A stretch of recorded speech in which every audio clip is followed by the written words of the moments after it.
financial arrangement in study visa Australia. अस्ट्रेलियामा student भिसामा जाँदै हुनुहुन्छ र त्यो पेड पैसा तिरेर पढ्दै हुनुहुन्छ भनेदेखि कस्ता कस्ता उपायद्वारा त्यो फाइनेन्शियल डकुमेन्टहरू सो गर्न सकिन्छ त? यो क्वेसनको हामी एन्सर दिँदैछौँ।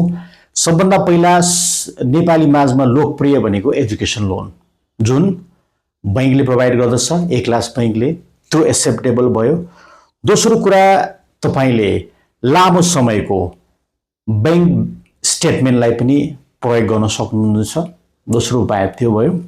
र तेस्रो उपाय सेल्स अफ एसेट, कुनै जग्गा जमिन छ र यो शैक्षिक अध्ययनकै प्रयोजनको लागि तपाईको प्यारेन्ट्सले अथवा तपाई आफू स्वयंले पनि त्यो बेच्नु हुँदछ र त्यसले रिक्वायर जुन फाइनेन्शियल रिक्वायरमेन्ट छ त्यसलाई पूरा गर्दछ भने त्यो पनि एक्सेप्टेबल छ।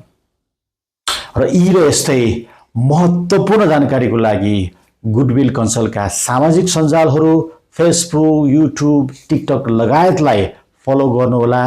कुनै नयाँ क्वेरी छ भने सोध्नुहोला, हामी सही जवाब दिने प्रयास गर्नेछौँ। धन्यवाद। Goodwill Consult, Education and Migration Consultant.